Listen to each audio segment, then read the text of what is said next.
Welcome, ladies and gentlemen, to Carmine's Arena, a cultural gourmet of information, if you will, a feast for your mind and soul. And now, without further delay, the man, the myth, the maestro, Carmine Arena. Greetings and welcome once again to Carmine's Arena. Site of contest and conflict, venue for and of resolution. Resolution in terms of focus, remedy, and commitment, both yours and mine, to the preservation, the propagation, and indeed the celebration of Western civilization. As one's convictions mature, one becomes one's own best audience. This self-absorption is only forgivable, acceptable, and indeed our edified consensus, if that one is a genius. An example of such cultural icon is Emily Dickinson. Though her father Edward was a lawyer and politician, she remained her own master, who was still being studied for her purposeful advocacy of things that lie beneath immediate understanding. Perhaps her father's influence as lawyer and political animal had their unexpected promptings after all. I can't tell you how gratified I feel to reach for her presence, well away from the fray of clashing contemporary isms, ageism, sexism, feminism, anarchism, in short, propagandism, utterly bereft of witticism, unless of the sort that snorts cynicism. Her personhood was self-made, away from populist jade and fade. I have read 1,175 of the dear lady's poems at various times.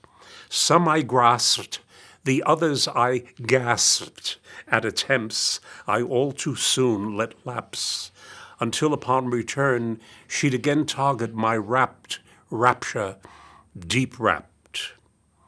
Inexhaustible are all great works of art.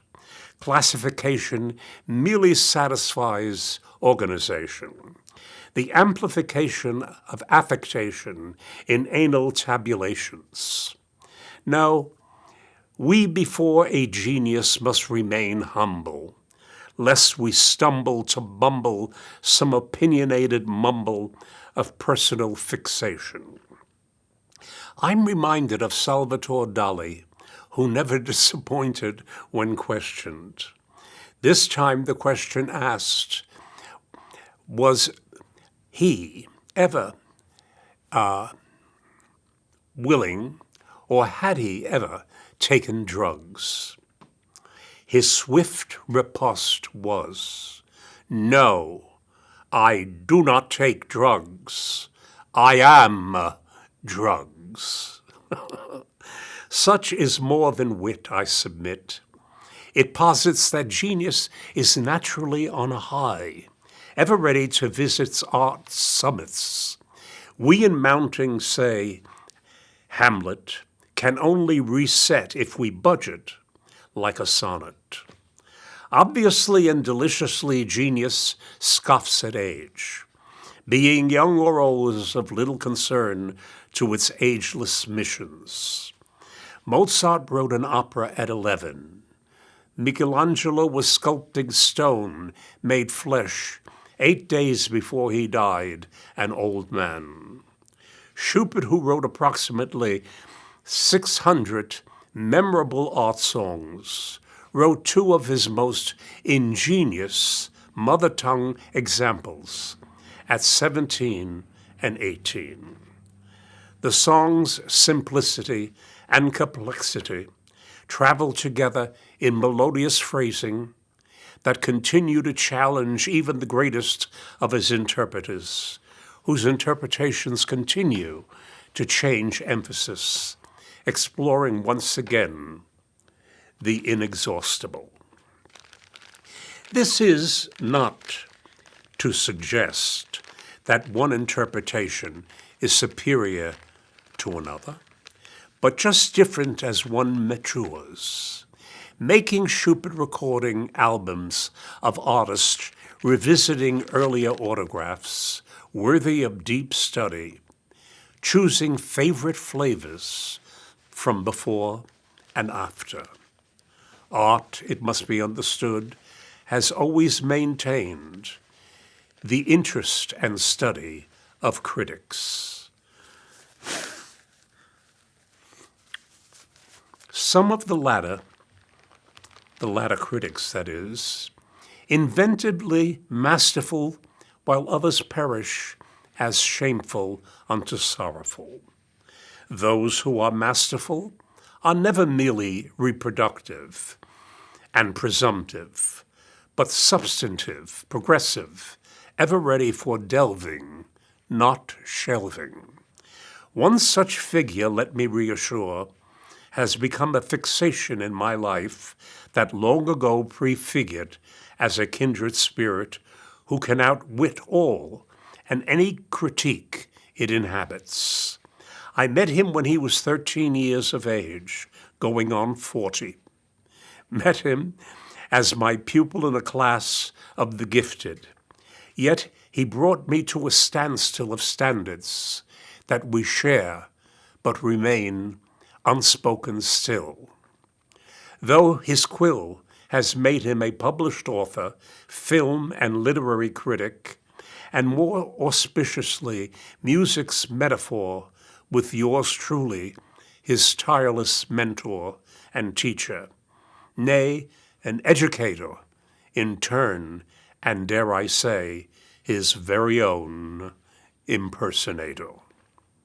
He is our Gary, Dr. Gary Lemko, Ph.D., who teaches in San Jose, California, where academia sure could use Gary, its lone redeemer among education's multi-blasphemers, for he has the unique skill of aesthetic plunder, knowing how to pluck stylistic elements from a musical composition, novel, a play, or a film, and have each give over their unspoken philosophy, their unwritten between-the-lines moments, which ultimately surrender to then speak in Gary's cogent voice, set moments on high to hoist.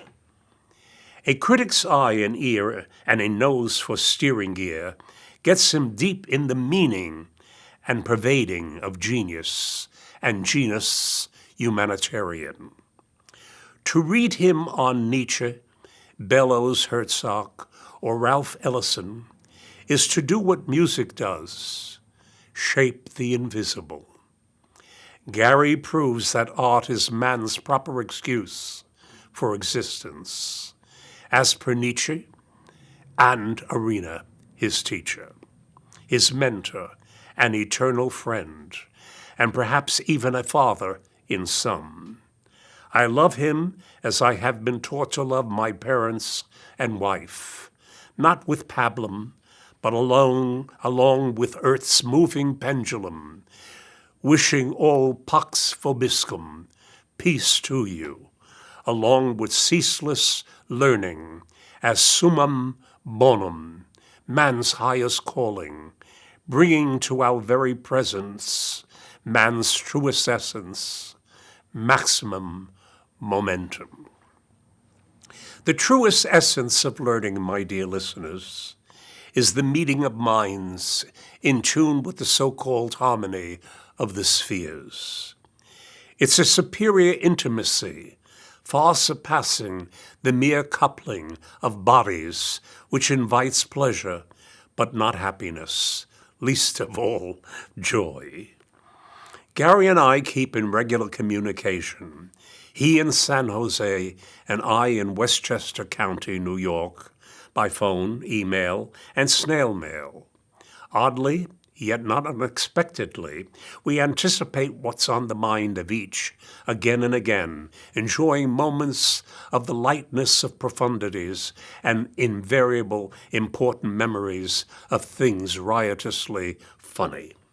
For example, when he was teaching in Atlanta, Georgia, and at the same time was conferred recipient of his PhD, which when his principal learned of this award, he summoned Gary to his large, well-carpeted office, not at all to congratulate the teacher, but to make it clear that, and I quote, "I ain't calling you no doctor." So much for an officer of education, in the throes of jubilation, and in the dumb absence of lucubration, in utter abdication. Gary's response was, "Thank you, sir," suggesting by way of classy politeness that indeed a doctorate in said precinct would be distinctly out of its more than commonplace to disgrace, nor ignorance to replace. "I ain't calling you no doctor" is a double negative for a principle's unprincipled impostor. Yet ignorance remains bliss for the stubbornly remiss, who themselves invariably double-cross unto audience hiss. Gary, as of this moment, has an audience of his high schoolers, who will one day realize that what they've learned from their wizard, who takes the awkward and backward to mint them gold standard. Gary also has a legion of very fortunate classical music listeners to his radio show, which emanates from Stanford University on Sundays. There, with his very own infinitely insightful commentaries as prelude, he spins rare and historic records of which he has collected as connoisseur and aesthetic cannibal, who for music's sake is justly prodigal, unstinting, and unsparing, triumphal. I can think of none other than the American composer Ned Rorem and Dr. Gary Lemko, who can speak music, an abstract language with a linguistic ease and cogency, with such invaluable currency. I am frequently sent along discs in the mail of these unique autographs of the world's greatest sonic interpreters, and also copies of letters of gratitude. Gary receives from these great artists' relatives, interviewed on his show, but for Gary would remain unwinnowed to our sorrow. Again, but for Gary, now given an afterglow. Gary, being a polyglot who majored in English and philosophy, is a film buff who can discourse on classic films, from Sob Stuff to Macbeth and Macduff, from Chaplin to Coleman, Woman and Yeoman. His knowledge of films is shared with his students, who stay after school when and where downtime is self-overruled. This knowledge was serendipitously invaluable in exploring the literary masterpiece Invisible Man by Ralph Ellison, where film and jazz are keys to medleys of Ellison's journeys, literary journeys, to be sure, tenured by a structure and personal nurture. Beyond creative English, philosophy, and film, Gary has the gift of poetry, whose harmonies and rhythms are inborn. I clearly recall, though many moons ago, commending Gary for the poetry generated from his pen.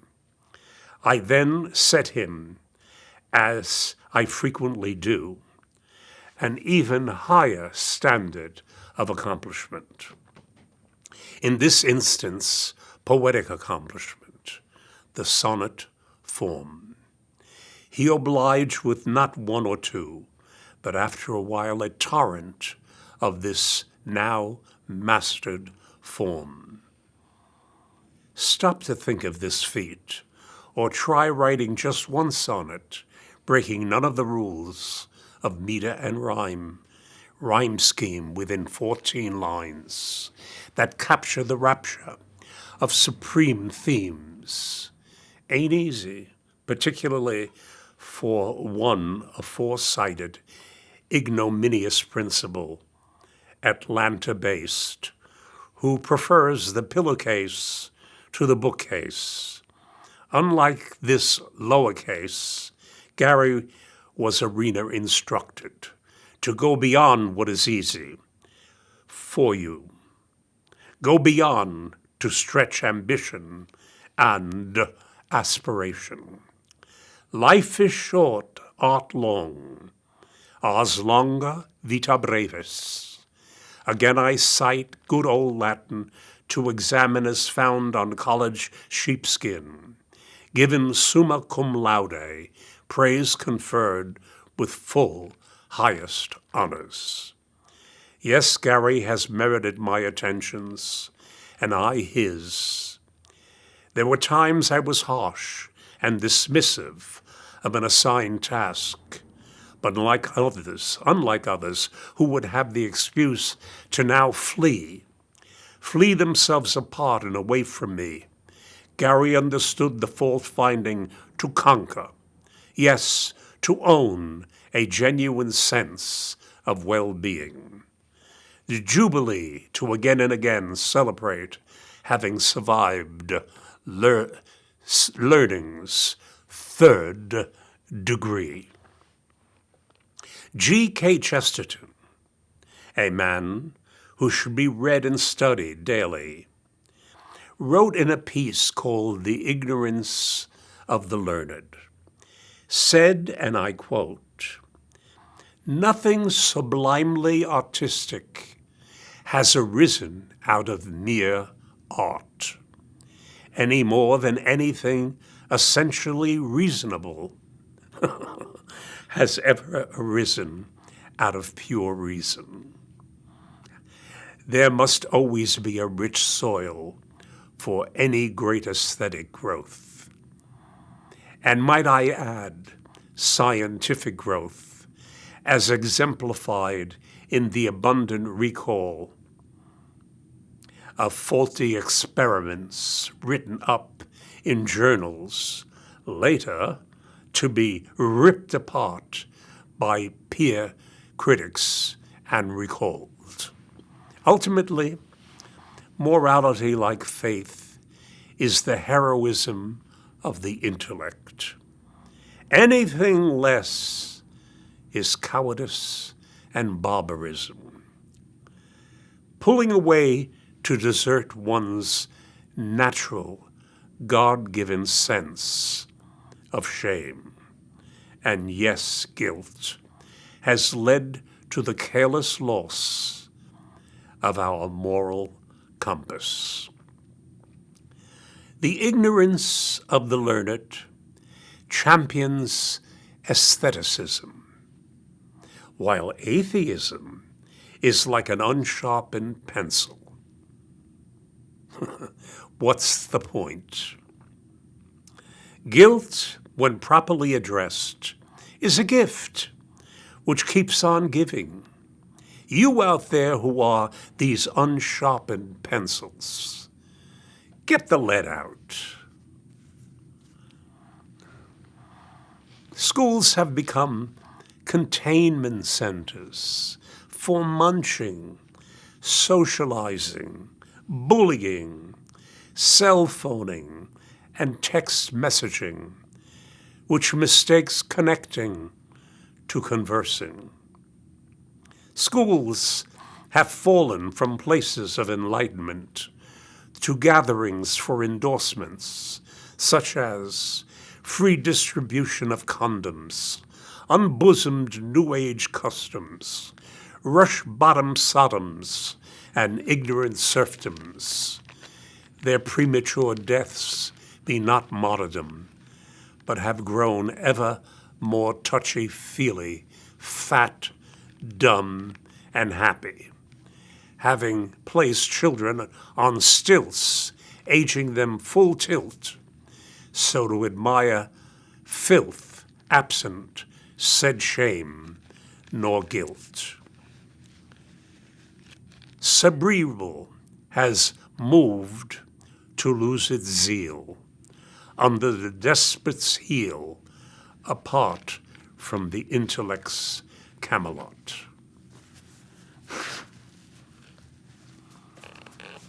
Utterly unlike Gary, my star pupil, up to the mentored present. When I engage youth in any number of venues, I ask them to signal if they've read or studied the following icons of Western civilization: Plato, Aristotle, Aquinas, Augustine, Copernicus, Galileo, Kepler, Newton, Descartes, Bacon, Kant, Locke, Hume, Schopenhauer, Darwin, Wittgenstein, Nietzsche. Not a single hand goes up, despite their costly education. That is education so-called. Their eyes are opened wide shut. Not a coconut left to rebut my thesis, for they are all non compos mentis. Dear God, ora pro nobis, pray for us chickens who live on slim pickings. A legitimate education is basic to freedom itself. There are a serious scarcity of STEM teachers. STEM as in science, technology, engineering, and math. Patently, this scarcity is dangerous for our national defense. We hand out awards and trophies for the egos of mediocrity, whereas in a humbler age, for example, that of the radiant intellect of Sir Isaac Newton, Isaac Newton's epoch, who said the following: "If I have seen further, it is by standing on the shoulders of giants." What he says of himself is eternally memorable. Listen, I do not know what I may appear to the world, but to myself I seem to have been only like a boy, playing on a seashore, and diverting myself in now and then finding a smoother pebble or even a prettier shell than ordinary, whilst the great ocean of truth lay all undiscovered before me. Such humility is matchless. A humility of a man who wrote the masterpiece, Principia Mathematica, which formulated the laws of motion and optics, not to mention being the father of integral and differential calculus. Newton's morality is not properly the doctrine of how we make ourselves worthy of happiness. There was a time, my friends, when adversity was our greatest unpaid teacher, whereas it's now become one's greatest excuse for well-paid lawyers who suffer the ignorance of the learned. Ironically, many newly graduated lawyers are now suing their institutions of legal learning for overstating their standing and job opportunities. Just flip through the yellow pages on the lawyers. The abundance of ready pettifogging shysters constitutes a craze. Excuse my allergy. Constitutes a craze that's led to social and cultural malaise. One's left with astronomical legal bills defended by farcical self-praise. Reach out from deep inside and grab on to true learning. The ride will more than pay for itself. Listen once again to Gary and moi, his mentor, to a favorite philosopher, Nietzsche. Behold, I am weary of my wisdom. Like the bee that has gathered too much honey, I need hands outstretched to take it from me. I wish to spread it and bestow it until the wise have once more become joyous in their folly, and the poor happy in their riches. Such are our great teachers, strong, masterful, and in love, who teach that those who can command themselves must obey. Feminism, a case in point, adores commanding, demanding, and expanding until they mate with hate. However, those of us who admire feminism's opposite, namely femininity, know that the poor woman who's learned to hate, hates to the extent she learns to enchant. Thus, feminists should begin to admire those they are most unlike. That is to say, those with an imagination and all its modulations and discriminations. Let's harken back through the top of the episode, and may I remind you of Our Lady, the great Emily Dickinson. Do please read her. And until next time, my friends, please keep the faith and find yourself a kindred spirit. If you have any comments or other remarks, and that I perhaps could even read on some of these broadcasts, please do not hesitate to write to me, Carmine Arena, P.O. Box 1029, Larchmont, New York 10538.